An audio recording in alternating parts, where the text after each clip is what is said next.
آج تو ٹھیک ٹھاک ہوں، کل پتہ نہیں کیا ہونا ہے. سردی موت کا سبب بنتی ہے، سر درد جو ہے بڑی بیماریوں کا سبب بن جاتا ہے. اچھے خاصے لوگوں کو ہم دیکھتے ہیں اچانک ختم ہو گئے.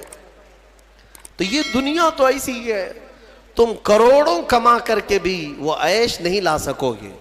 ہم نے دیکھا ہے، آپ نے قارون کی جنت سنی، قارون کے خزانے سنے ہوں گے، اور شداد کی جنت سنی ہوگی. شداد نے جنت بنا دیا تھا دنیا میں.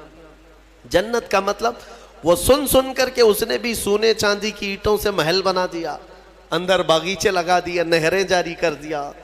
لیکن شداد اس جنت میں قدم تک نہیں رکھ سکا، اس سے پہلے موت آ گئی، مر گیا. مرنے کا ٹینشن تو روز ہے تمہیں آج، جنت میں نہیں. یہاں اسی لیے میں کہتا ہوں دنیا پر جنت کو قربان مت کرنا. بہت زیادہ اگر تم محنت کر بھی لے جاؤ گے تو چند دنوں کا عیش ہے تمہارے پاس. یہ مال، یہ متاع، یہ عورتیں، یہ بچے. قرآن کہتا ہے زُيِّنَ لِلنَّاسِ حُبُّ الشَّهَوَاتِ مِنَ النِّسَاءِ وَالْبَنِينَ وَالْقَنَاطِيرِ الْمُقَنطَرَةِ مِنَ الذَّهَبِ وَالْفِضَّةِ وَالْخَيْلِ الْمُسَوَّمَةِ وَالْأَنْعَامِ وَالْحَرْثِ ذَلِكَ مَتَاعُ الْحَيَاةِ الدُّنْيَا. اللہ فرماتا ہے لوگوں کے پاس چمکا دی گئی ہیں زینت کے طور پر. کیا؟ شہوت کی خواہش، عورتوں سے شہوت کی خواہش. اس کو انسان سمجھتا ہے سب سے بڑی چیز ہے یہ دنیا میں، سب سے اچھا عیش ہے. عورت اچھی مل گئی، خوبصورت. بہت سارے لوگ آدھی زندگی عورت کے پیچھے ہی برباد کر چکے. ان کو ایسا لگتا ہے کہ ایک لڑکی کو حاصل کر لینا ہماری آدھی زندگی کا وصول ہو گیا. تمہیں پتہ بھی نہیں یہ تو جوڑے اللہ نے ویسے بھی تمہیں دیے ہوئے، اور اس پر سر کھپانا صبح سے شام، شام سے صبح. بیچارہ پریشان ہے ایک عورت کی خاطر. ہم دیکھتے ہیں اکثر نوجوانوں کی زندگیاں اسی میں ختم ہیں. وہ اسے محبت سمجھتے ہیں، اسے عشق سمجھتے ہیں. دیوانوں، یہ جسموں کے ملاپ کو محبت اور عشق کہاں کرے ہو. محبت اور عشق ایک بہت ہی مقدس الفاظ ہے، مقدس الفاظ ہے. ہاں، صرف آدمی اپنے جسمانی سکون کو حاصل کرنے کے لیے، اپنی شہوت کو پوری کرنے کے لیے محبت کا نام دے رہا ہے. محبت کیا ہے؟ محبت تھوڑی نہ ہے. عورتوں کی خواہش میں آدھی زندگی ختم ہوئی. یہ وہی لوگ تو ہیں جو شادی سے پہلے نہ جانے کتنے راتیں جاگتے تھے، پوری رات بات کرتے تھے. پتہ نہیں کتنے وعدے، معاہدے، ایگریمنٹ ہوا کرتے تھے. شادی کے 8 دن کے بعد پھر زندگی چینج ہے. ہو سکتا ہے چند مہینے اچھے بتا لیے ہوں، اس کے بعد تو اب فون پہ بھی بات نہیں کرتا، گھر پہ بھی بات نہیں کرتا. جو گھنٹوں بات کرتا تھا، ہو گئی محبت، ختم ہو گئی. عشق کی داستان ختم ہو گئی. کہاں ہے جو تم پہلے اس کے لیے وعدے کرتے تھے، اب کہاں ہے؟ میرے عزیزو، جسموں کے ملاپ کو جو تم نام دے رہے ہو، اسی کو قرآن کہتا ہے حب الشہوات من النساء. عورتوں سے شہوت پوری کرنے کی خواہش ہے، یہ خواہش ہے. اور اس کے بعد اللہ تعالیٰ فرماتا ہے والبنین، اور بیٹوں کے ذریعے سے آدمی فخر کرتا ہے دنیا میں. میرے اتنے بیٹے ہیں، میں اس کے اتنے بیٹے ہیں. عربوں میں بھی یہی تھا، بیٹے پیدا ہوں تو اس پر فخر کرنا. دنیا اس پر فخر کرتی ہے، اسی کو مال سمجھتی ہے. والقناطیر المقنطرۃ من الذهب والفضہ، اور سونے چاندی کے زیورات، اس کو سمجھتے ہیں کہ دنیا ہے ہمارے پاس، بہت مال ہے. یہ عورتوں کی عادت ہے، وہ اسی ہوڑ میں لگی رہتی ہیں پوری زندگی. بڑھاپا آ گیا، بال سفید ہو گئے، بوڑھی ہو گئیں، لیکن سونے کی ہوس نہیں گئی. ابھی بھی کان کی بالیاں چاہیے، چوڑیاں چاہیے، نتھنیاں چاہیے، چاہے وہ قبر میں جانے سے 1 دن پہلے بھی کیوں نہ ہو. اور اماں جی سونا کسی کو دے دیں گی؟ نہیں ہوتا، کبھی نہیں ہوتا. وہ اس کے لیے جان سے زیادہ حفاظت کرنے لگ جاتی ہیں. یہ سونا، اس کو بھی قرآن کہہ رہا ہے یہ دنیاوی متاع ہے جس پر تم فخر کر رہے ہو. سونے اور چاندی کے زیورات، اندازہ بھی نہیں یہ قبر میں جاتے ہی سانپ بن جائیں گے یہ. ہاں، اللہ تعالیٰ فرماتا ہے والذین یکنزون الذہب والفضہ، جن لوگوں نے سونا اور چاندی کو خزانہ کیا، جمع کیا، ولا ينفقونها فی سبیل اللہ، جو اللہ کی راہ میں اس کی زکوٰۃ نہیں دیتے تھے، فبشرہم بعذاب علیم. اللہ فرماتا ہے حبیب ان کو دردناک عذاب کی بشارت دے دو. جو لوگ سونا چاندی اکٹھا کر کے رکھتے ہیں، کیا کیا جائے گا؟ یوم یحما علیہا فی ناری جہنم فتکوا بہا جباہہم وجنوبہم وظہورہم. اللہ فرماتا ہے قیامت کے دن جہنم کی آگ بھڑکا کر کے ان کی پیشانیاں، ان کے پیچھے کا حصہ، ان کے بازوؤں کو داغا جائے گا. یہ سونا چاندی کی ذخیرہ اندوزی پر. ہاں زکوٰۃ دے دیا ہے تو پھر 100 تولے بھی پہنے رہو، ہمیں کیا فرق پڑتا ہے؟ اگر اس کا حق ادا کرتے ہو تو پھر جتنا رکھنا ہے رکھو.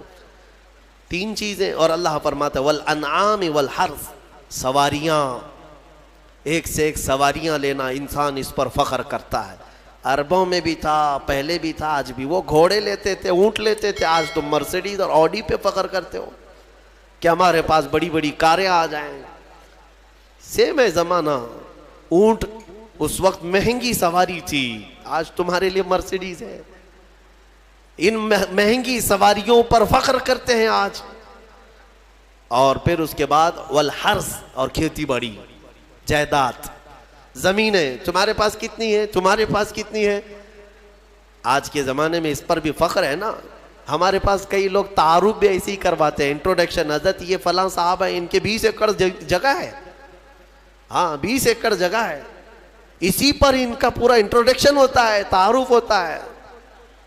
یہ بعد میں کہا جائے گا کہ یہ مرد ہیں، یہ انسان ہے، یہ مسلمان ہے. پہلے ہے کہ ان کی 20 ایکڑ جگہ ہے. یہ فخر ہے. دنیا میں انہی چیزوں پر فخر کیا جاتا ہے. اور اللہ فرماتا ہے ذالک متاع الحیات الدنیا، یہ سب دنیا کا متاع ہے. واللہ عندہ، اور اللہ کے پاس جو ہے وہ سب سے بہتر ہے. وہاں کیا ہے؟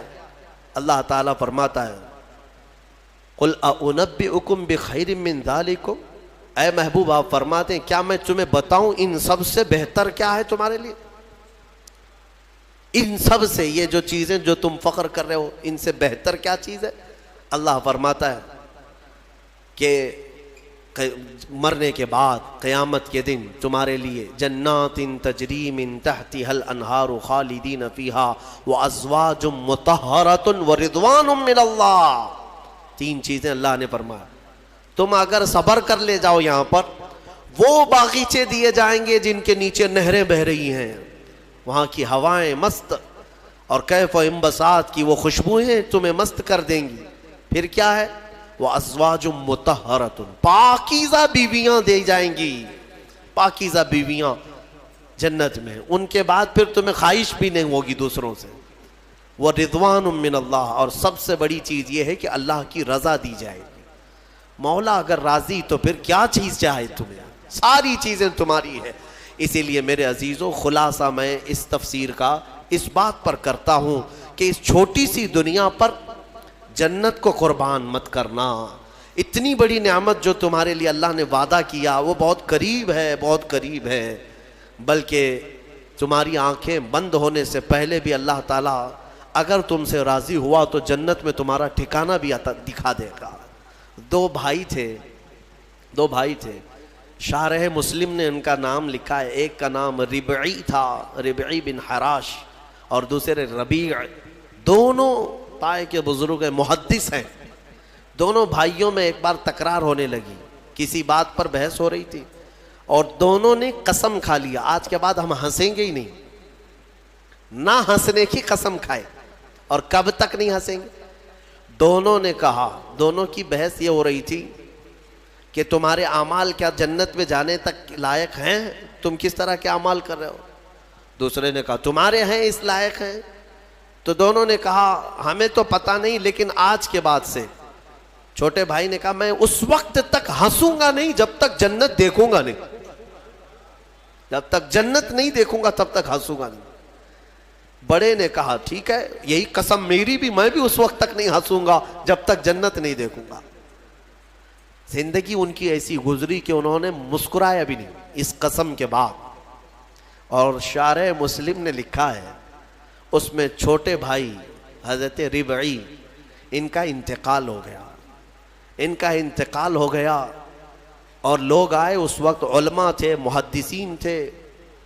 جب انتقال کے بعد، اعلان کے بعد ان کو غسل دینے کے لیے لے جایا گیا، تو غسل کے تخت پر جب رکھا گیا تو بڑے بڑے علماء نے غسل دیا، غسل دے کر کے جیسے ہی فارغ ہوئے وہ تخت پر